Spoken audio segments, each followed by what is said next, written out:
आरोग्य जागृति। कोरोना महामारी के चलते रेमडेसिविर इंजेक्शन की कमी को लेकर जिलाधिकारी सुनील चौहान ने प्राइवेट हॉस्पिटल को कोविड इंजेक्शन देने के फैसले का सभी पक्ष के आमदार और खासदार ने मिलकर स्वागत किया और ये उम्मीद जताई कि जिलाधिकारी के इस फैसले से कोरोना का कहर कम होने में मदद होगी और रेमडेसिविर इंजेक्शन पर चलने वाली कालाबाजारी भी बंद होगी। सिर्फ उसका डिस्ट्रीब्यूशन सही तरीके से होना चाहिए। दूसरी बात यह है कि हम आज तक ये समझ रहे थे कि महाराष्ट्र के जो आरोग्य मंत्री है राजेश टोपे साहब, ये महाराष्ट्र के आरोग्य मंत्री है, लेकिन जब उन्होंने 10,000 अपने रेमडेसिविर ऐसे समय के ऊपर जालना को लेकर गए तो हमारे मन में ये सवाल आया कि राजेश टोपे साहब जालना के मंत्री है या कि महाराष्ट्र के मंत्री है। उनकी ये जिम्मेदारी थी कि उन्होंने औरंगाबाद के बारे में भी चिंता करनी चाहिए। अमित देशमुख साहब के लातूर के मंत्री है या महाराष्ट्र के मंत्री है, इसके बारे में उनको सवाल करने की जरूरत। अगर यही हाल रहा कि हर मंत्री ने अपने अपने जिले के बारे में सोचेगा कि मैं मेरे जिले के अंदर लेकर जाऊंगा, तो हमारा सवाल यह है कि अगर औरंगाबाद ने यह निर्णय लिया कि हम जालना के पेशेंट्स को औरंगाबाद में एडमिट नहीं होने देंगे, हम भीड़ के पेशेंट्स को यहां पर आने नहीं देंगे, यहां पर भीड़ का भीड़ में देखे, नांदेड़ का नांदेड़ में देखे, क्योंकि रेमडेसिविर जब आ रही है तो अपने अपने जिलों के बारे में, लेकिन पेशेंट्स भेजने का है तो सब हमारे औरंगाबाद के अंदर भेज रहे हैं। हमारा यही कहना है कि सबको है तो अभी फिलहाल के दौर के अंदर सबको मिल बांट के जहां जहां पर जिसको भी तकलीफ है उसको तकलीफ को कंसिडर करते हुए आगे बढ़ना चाहिए। दुसरा प्रश्न, राज्यामध्ये सध्या रेमडेसिविरवरून बऱ्याच मोठ्या प्रमाणात राडा सुरू आहे। 50,000 दमनच्या काहीच नाही। आजची बैठक माननीय विभागीय आयुक्त केंद्रेकर साहेब, कलेक्टर साहेब, महापालिका आयुक्त और कलेक्टर के माध्यम से आज बैठक हुई। सभी आमदार खासदार सभी इस बैठक में उपस्थित थे अधिकारी कि इस जो आज महाराष्ट्र के अंदर देश के अंदर ऑक्सीजन का विषय होगा, इंजेक्शन का विषय होगा, उस सब के लिए जो लोगों की बूम चल रही है वो विषय में बहुत अच्छी चर्चा हुई।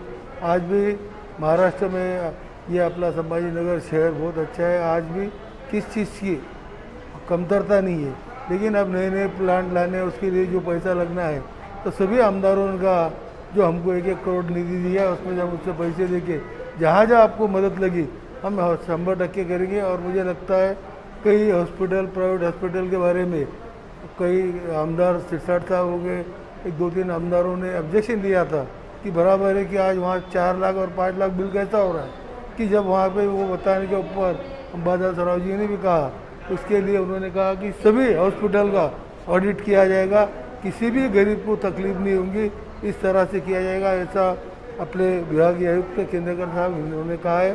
और मुझे लगता है आज की बैठक में बहुत अच्छे निर्णय लिए गए और उससे सभी समाज के लोगों को फायदा होगा। अभी क्या हालात है?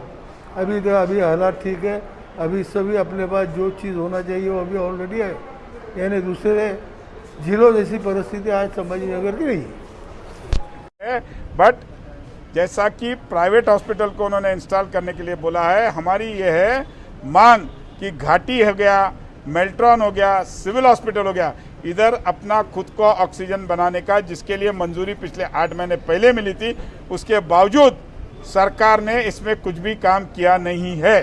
सर, बेड अवेलेबल है हॉस्पिटल? बेड्स तो है बट आईसीयू बेड और O2 के बेड नहीं है। उसके लिए हम आज सब जगह आज कुछ वेंटिलेटर्स बढ़ाने के लिए और ऑक्सीजन ये बनाने के लिए कोशिश कर रहे हैं, कुछ CSR फंड में से उसमें कोशिश कर रहे हैं। रेमडेसिविर इंजेक्शन का जो अवेलेबल है इसके बारे में आप? रेमडेसिविर में बोला ना कि आज औरंगाबाद शहर संभाजीनगर में उसकी एकदम शॉर्टेज है और उसको मॉनिटरिंग कोई भी प्राइवेट हॉस्पिटल को दिया नहीं जा रहा है और उसके वजह से पेशेंट प्राइवेट हॉस्पिटल के परेशान हैं।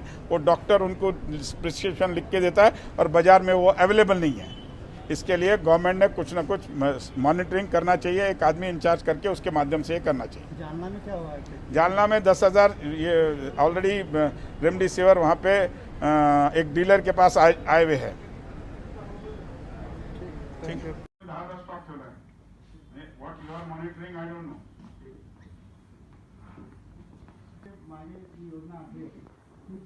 ऑफिसकडे जातो तो थेट हॉस्पिटलकडनं जातो, फक्त 3-4 मेडिकल आपणच सूचना केल्या तुम्ही असे ठेवा की एखाद्या हॉस्पिटल शॉप उपलब्ध नाही तो पेशंट अर्बन बाजार या असे 2-3 मेडिकल शॉपमध्ये ठेवायला सुरुवात केली। नंतर शासनाच्या सूचना आल्या की आता तो आपण जो डिस्ट्रीब्युटरकडे आला तो डायरेक्ट आपण हॉस्पिटलला सप्लाय करतो। त्यामुळे मॅडम जे म्हणाले की ऑर्डर प्लेस केलेले पेमेंट झालेलं आहे तो त्याच्यातला काही स्टॉक जालन्याला येणार होता काल ते आपण म्हटलं जालन्याला, माझ्या माहितीप्रमाणे तो आलेला नाही. तर रेग्युलर सप्लाय होता तो 10 ते 20 ते म्हटलं. उद्यापासून जर तो रिस्टोर झाला तर सर औरंगाबादचा प्रॉब्लेम सॉल्व्ह होईल. अनेक डॉक्टरांना असं वाटतं की इंजेक्शन द्यायलाच पाहिजे आणि त्याच्यामुळे सर्वसामान्य माणसाचे हाल होत चालले. ही थोडी वास्तुस्थिती आहे, तुम्हाला आम्हाला मान्य करावं लागणार. म्हणून माझी विनंती आपण आपल्या एजे न्यूज़ को सब्सक्राइब करें और अगले वीडियो के लिए बेल आइकन दबाएं।